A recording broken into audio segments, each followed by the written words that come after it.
program pendidikan calon guru penggerak angkatan 11 SMP Negeri 6 Bejawa, Kecamatan Bejawa, Kabupaten Ngada, Nusa Tenggara Timur. Hari ini saya akan memberikan diseminasi tentang budaya positif yang akan kita terapkan dalam lingkungan sekolah dan juga di dalam kelas kita masing-masing, yaitu tentang budaya positif.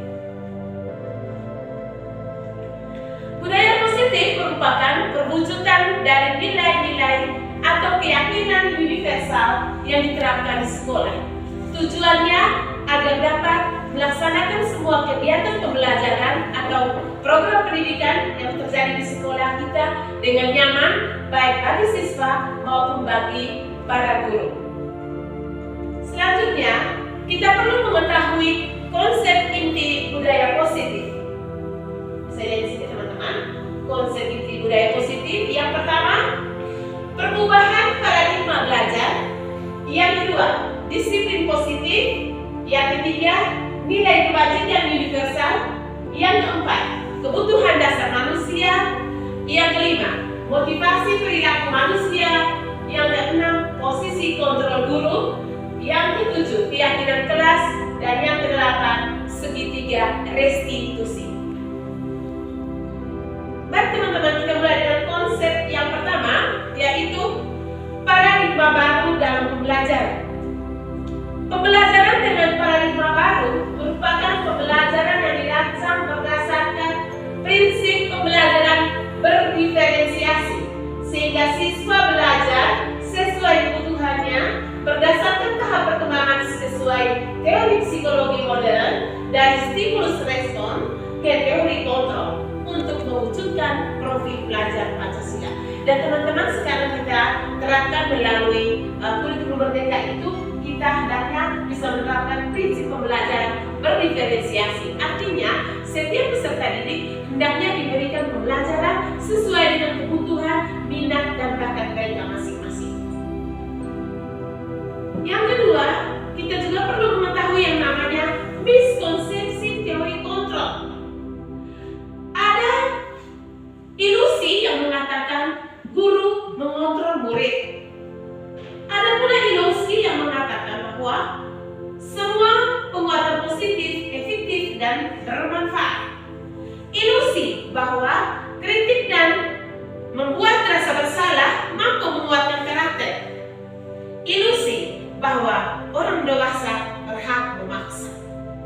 Ilusi-ilusi ini hendaknya dapat kita atasi dalam seluruh pembelajaran kita, karena pusat pembelajaran kita adalah peserta didik itu sendiri, dan peserta didik harus diberikan kebebasan untuk mengekspresikan sesuai dengan kebutuhan, minat, dan juga bakat mereka masing-masing. Perubahan teori stimulus respon ke teori kontrol dicanangkan oleh Dr. William Glasser. Stimulus respon, realitas, kebutuhan kita sama. Teori kontrol, realitas, kebutuhan kita berbeda. Semua orang melihat hal yang sama. Setiap orang memiliki gambaran berbeda. Stimulus respon, kita mencoba mengubah orang agar dipandang sama dengan kita. Teori kontrol, kita berusaha memahami pandangan orang lain tentang dunia. Stimulus respon, perilaku buruk dilihat sebagai suatu kesalahan.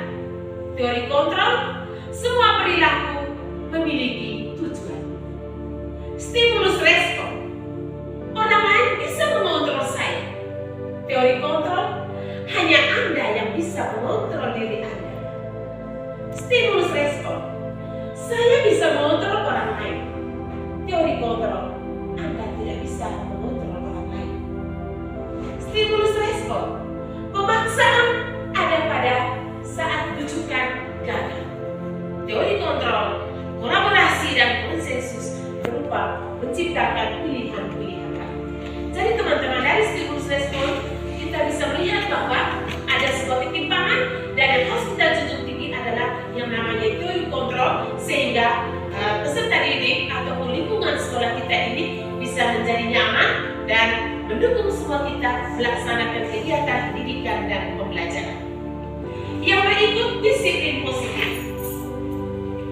Disiplin berasal dari bahasa Latin yaitu disiplina, yang artinya belajar. Disiplin ini mengacu pada disiplin diri yang memiliki tanggung jawab terhadap apa yang dilakukan berdasarkan nilai-nilai yang diyakini. Jadi teman-teman, sebenarnya ketika kita melakukan sebuah tugas atau peran kita di sekolah atau kita mempertanggungjawabkan segala tugas kita harus memiliki nilai-nilai yang harus kita yakini. Nah, disiplin positif merupakan cara penerapan disiplin yang bertujuan untuk menumbuhkan kesadaran serta memperdayakan peserta didik tanpa imbalan atau reward ataupun penghargaan ataupun ancaman atau hukuman. Sebagai pendidik, tujuan kita adalah menciptakan anak-anak yang memiliki disiplin diri sehingga mereka bisa berperilaku dengan mengacu pada nilai-nilai kebajikan universal dan memiliki motivasi intrinsik, bukan ekstrinsik. Dalam hal ini teman-teman, nilai-nilai itu bisa kita yakini melalui pembuatan keyakinan kelas. Teman-teman balik kelas, saya pikir sudah memiliki keyakinan kelas masing-masing di kelas kan? Sudah kan teman-teman? Sudah. Terima kasih karena kita sama-sama mendukung supaya budaya positif itu bisa terlaksana di sekolah kita. Yang berikut tentang nilai-nilai kebajikan universal.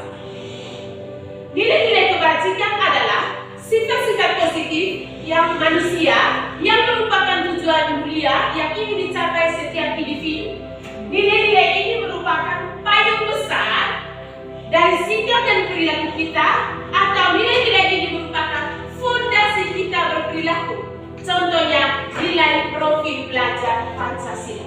Jadi teman-teman, nilai-nilai kebajikan universal yang kita laksanakan menjadi payung atau fondasi utama kita dalam melaksanakan tugas kita setiap hari, sehingga pembelajaran itu bisa dilaksanakan secara nyaman bagi siapapun, baik kita sebagai guru yang melakukan tugas sebagai pendidik dengan cara menuntun peserta didik, maupun peserta didik itu sendiri yang hendaknya mengekspresikan dirinya dalam proses pembelajaran sesuai dengan kebutuhan dan juga minat dan bakat mereka masing-masing.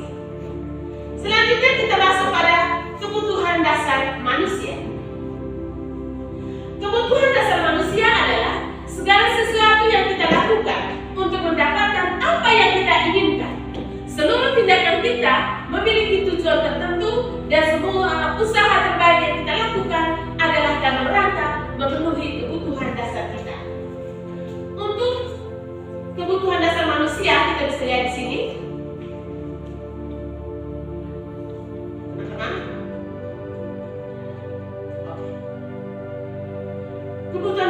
Kebutuhan dasar manusia ada yang namanya kebutuhan untuk bertahan hidup. Siapapun yang muka bumi ini pasti ingin bertahan hidup. Makanya dia makan, dia menjaga kesehatan sehingga dia bisa bertahan hidup atau survival. Kemudian dia juga membutuhkan rasa kasih sayang. Teman-teman membutuhkan tidak rasa kasih sayang? Butuh atau tidak? Membutuhkan. Kemudian dia juga membutuhkan rasa diterima. Artinya kebutuhan untuk diterima. Diterima itu bukan saja diterima di dalam kita punya keluarga, tetapi yang paling penting kita diterima di lingkungan belajar kita, di lingkungan kita bekerja, dan juga di lingkungan dimanapun kita berada. Kita ingin supaya keberadaan kita itu diterima. Kemudian kebutuhan yang berikut adalah penguasaan. Kebutuhan akan pengakuan atas kemampuan. Saya ingin supaya saya bisa mengekspresikan diri dan diakui oleh orang bahwa saya mampu. Itulah kebutuhan penguasaan. Kemudian kita juga manusia memiliki kebutuhan kebebasan. Kebebasan kita adalah kebutuhan akan kemandirian, otonomi, memiliki pilihan dan mampu mengendalikan arah hidup seseorang. Anak-anak dengan kebutuhan kebebasan yang tinggi menginginkan pilihan. Mereka perlu banyak bergerak, suka mencoba-coba, tidak terlalu terpengaruh oleh orang lain dan senang mencoba hal baru dan menarik. Itulah kebutuhan kebebasan. Kemudian kebutuhan akan kesenangan, ingin merasa senang atau butuh untuk merasa senang. Kebutuhan akan kesenangan adalah kebutuhan untuk mencari kesenangan, bermain dan tertawa. Bayangkan hidup tanpa kenikmatan apapun.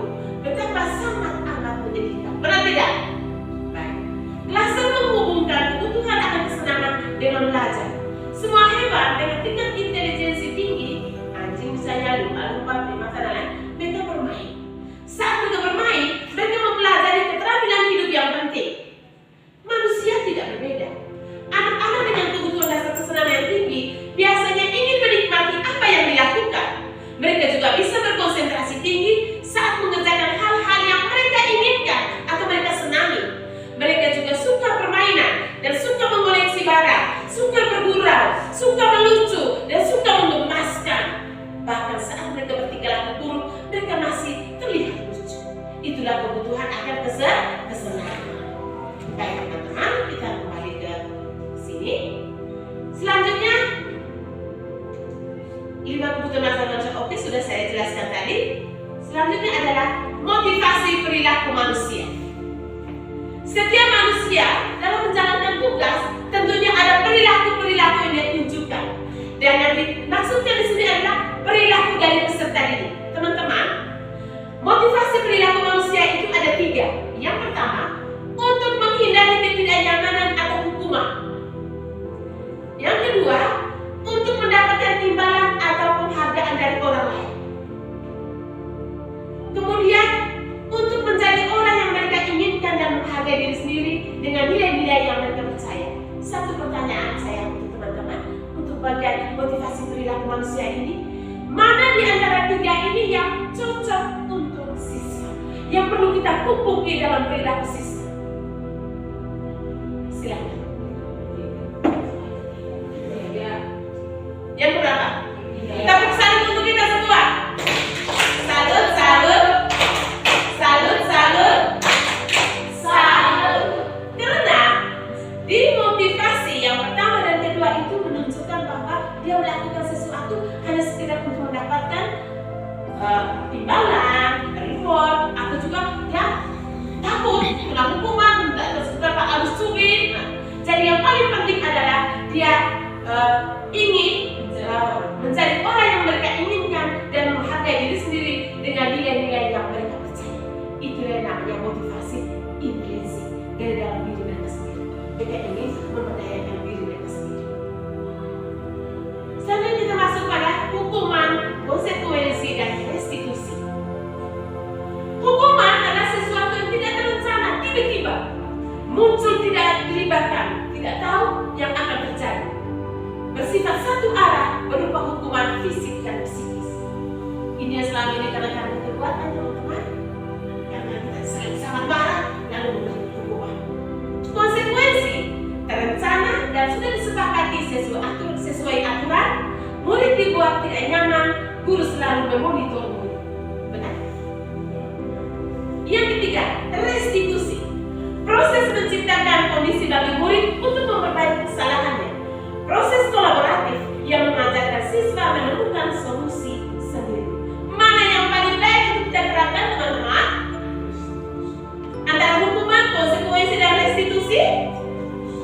Kita hendaknya harus menerapkan yang namanya restitusi. Kita lanjut. Nah, kita sebagai guru perlu memahami ini. Di bagian posisi kontrol guru ini, saya perlu memberikannya secara terperinci. Yang pertama, sebagai penghukum. Yang kedua, pembuat merasa bersalah. Yang ketiga, sebagai teman. Yang keempat, sebagai pemantau. Dan yang terakhir, sebagai manajer.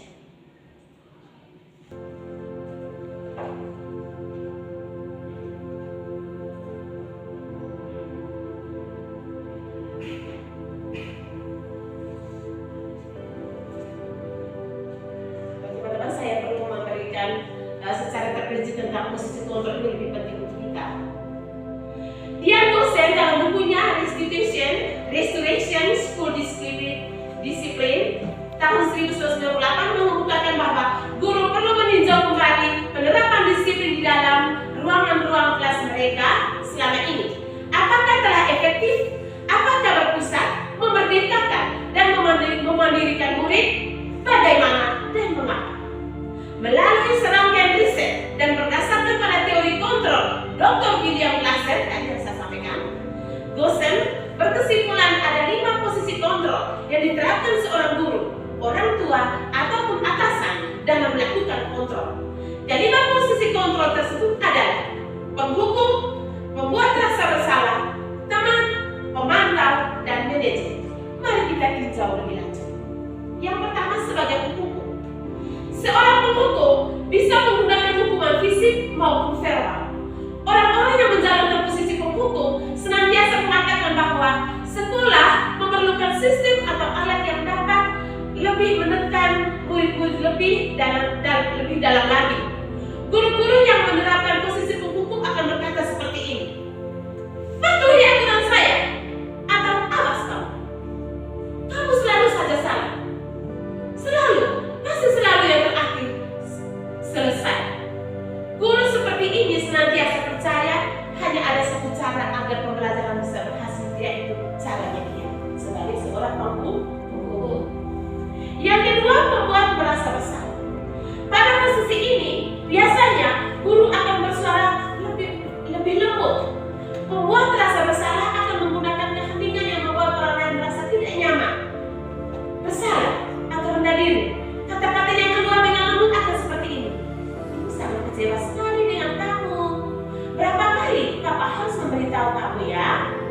Gimana coba kalau orang tua kamu tahu kamu berbuat begini?" Di posisi ini, murid akan memiliki penilaian diri yang buruk tentang diri mereka sendiri. Murid akan merasa tidak berharga dan telah mengecewakan orang-orang yang disayangi. Yang ketiga, sebagai teman. Guru pada posisi ini tidak akan menyakiti murid, namun akan tetap berupaya mengontrol murid melalui persuasi. Posisi teman pada guru bisa negatif ataupun positif. Positif di sini berupa hubungan baik yang terjalin antara guru dan murid. Guru di posisi teman menggunakan hubungan baik dan humor untuk mempengaruhi seseorang. Mereka akan berkata seperti ini: "Ayo bantulah demi Bapak ya. Ayo ingat tidak bantuan Bapak selama ini. Ya, sudah kali ini tidak apa-apa. Nanti Ibu bantu bereskan ya." Hal negatif dari posisi teman adalah bila suatu saat guru tersebut tidak membantu, maka murid akan kecewa dan berkata, "Saya pikir Bapak atau Ibu teman saya." Murid merasa dikecewakan dan mereka tidak mau lagi berusaha. Hal lain yang mungkin timbul adalah murid hanya akan bertindak untuk guru tertentu dan tidak untuk guru lainnya. Dan ini berbahaya, teman-teman. Sangat berbahaya. Murid akan tergantung pada guru tersebut yang menganggapnya sebagai teman. Dan itu nyata selama ini kita saksikan. Sekarang sebagai pemantau. Memantau berarti mengawasi. Pada saat kita mengawasi, kita bertanggung jawab atas perilaku orang-orang yang kita awasi. Posisi pemantau berdasarkan pada peraturan dan konsekuensi. Dengan menggunakan sanksi, konsekuensi, kita dapat memisahkan hubungan pribadi kita dengan murid. Sebagai seseorang yang menjalankan posisi pemantau, pertanyaan yang diajukan seorang pemantau: peraturannya apa? Apa yang telah kamu lakukan? Sanksi atau konsekuensinya apa? Seorang pemantau sangat mengendalikan penghitungan, catatan, data yang dapat digunakan sebagai bukti atas perilaku seseorang. Itu pemantau. Posisi ini akan menggunakan stiker, slip catatan, daftar cek. Posisi pemantau sendiri berawal dari teori stimulus respon yang menunjukkan tanggung jawab guru dalam mengontrol murid. Sekarang posisi kontrol terakhir, manajer. Posisi terakhir manajer adalah posisi di mana guru berbuat sesuatu bersama dengan murid, mempersilahkan murid mempertanggungjawabkan perilakunya, mendukung murid agar dapat menemukan solusi atas permasalahannya sendiri. Seorang manajer telah memiliki keterampilan dari posisi teman maupun pemantau, dan dengan demikian bisa jadi di waktu-waktu tertentu kembali kepada kedua posisi tersebut bila diperlukan. Namun, bila kita menginginkan murid-murid kita menjadi manusia yang merdeka, mandiri dan bertanggung jawab, maka kita perlu mengacu pada restitusi yang dapat menjadikan murid kita seorang manajer bagi dirinya sendiri. Di manajer, murid diajak untuk menganalisis kebutuhannya sendiri maupun kebutuhan orang lain. Di sini, penekanan bukan pada kemampuan membuat konsekuensi, namun dapat berkolaborasi dengan murid bagaimana memperbaiki kesalahan yang ada. Seorang manajer akan berkata demikian. Apa yang kita yakini? Artinya kita kembali pada keyakinan kelas yang sudah disepakati. Apakah kamu meyakininya? Jika kamu meyakininya, apakah kamu bersedia untuk memperbaikinya? Jika kamu memperbaiki ini, hal ini menunjukkan apa tentang dirimu? Apa rencana kamu untuk memperbaiki hal ini? Tugas seorang manajer bukan untuk mengatur perilaku seseorang. Kita membimbing murid untuk dapat mengatur dirinya sendiri. Seorang manajer bukannya memisahkan murid dari kelompoknya, tetapi mengembalikan murid tersebut ke kelompoknya dengan lebih baik dan kuat. Bisa jadi dalam praktik penerapan disiplin sehari-hari, kita akan kembali ke posisi teman atau pemantau karena murid yang ditangani belum siap diajak berdiskusi atau diundang melakukan restitusi. Namun, perlu disadari tujuan akhir dari 5 posisi kontrol seorang guru adalah pencapaian posisi sebagai seorang manajer, di mana di posisi inilah murid dapat menjadi pribadi yang mandiri, merdeka, bertanggung jawab atas segala perilaku dan sikapnya yang pada akhirnya dapat menciptakan lingkungan yang positif, nyaman, dan aman bagi semua orang. Kita lanjut. Keyakinan kelas.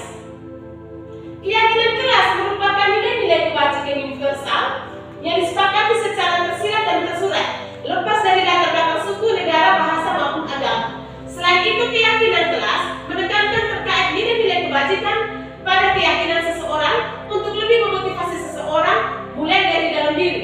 Seseorang akan lebih tergerak dan bersemangat untuk menjalankan keyakinannya daripada hanya sekedar mengikuti serangkaian peraturan tertulis tanpa makna.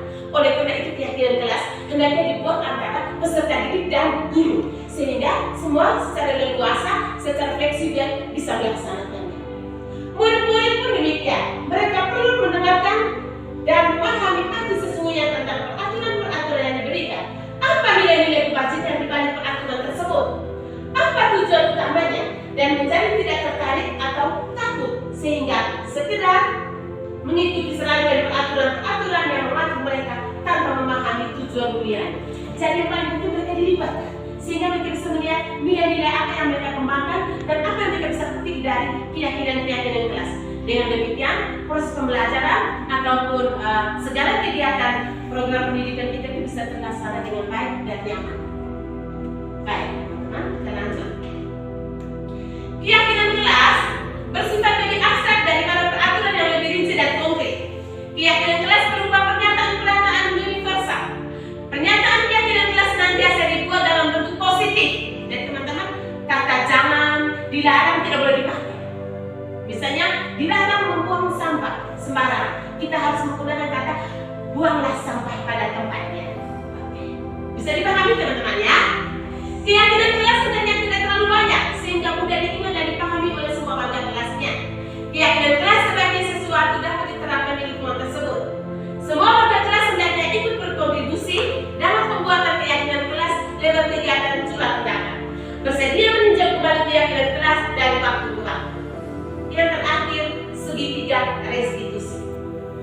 Proses menciptakan kondisi bagi murid untuk memperbaiki kesalahannya, mengajarkan siswa mandiri dan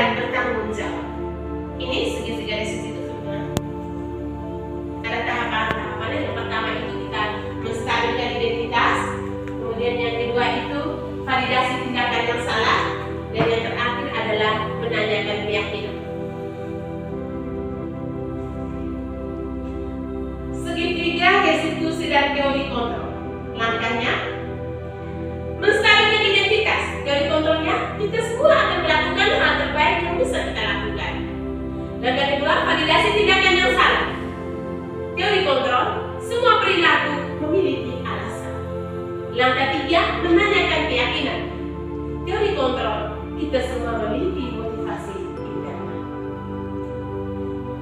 Sekian dan terima kasih.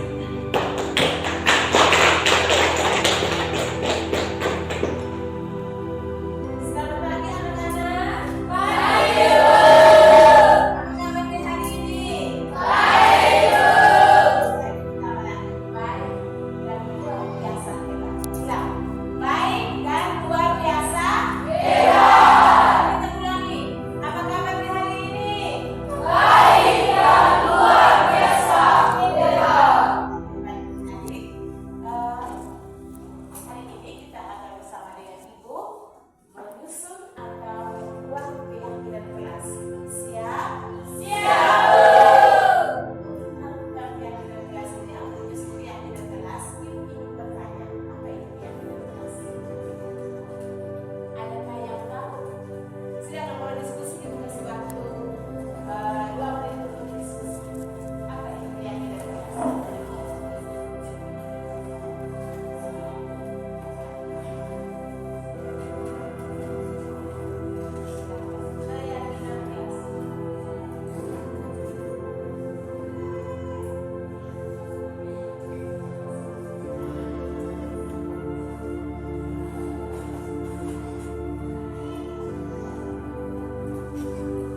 disepakati. Baik adik-adik, selanjutnya Ibu meminta kalian masing-masing menuliskan secara bagus di buku kalian keyakinan kelas.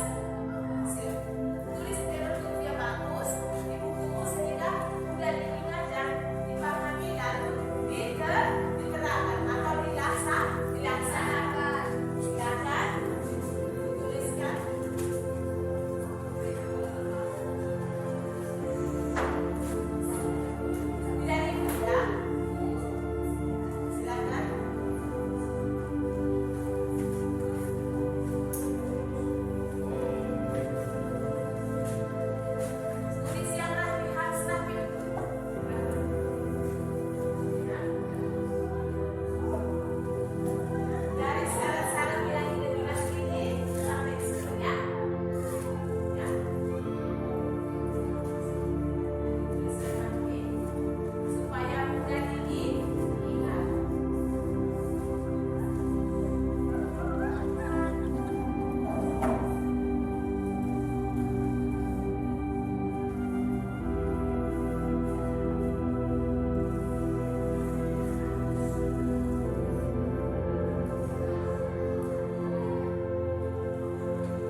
baikmu untuk melaksanakan kedisiplinan, yaitu dengan datang sekolah tepat waktu dan bisa memberikan contoh yang baik kepada teman-teman.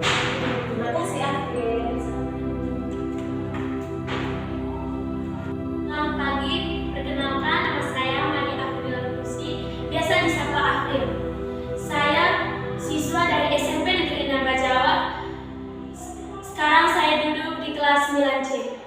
Hari ini saya dibantu oleh Ibu Alfonsa untuk menyelesaikan masalah keterlambatan saya. Saya berterima kasih kepada Ibu Alfonsa dan saya berniat untuk menjunjung tinggi semua keyakinan kelas yang telah disepakati. Terima kasih.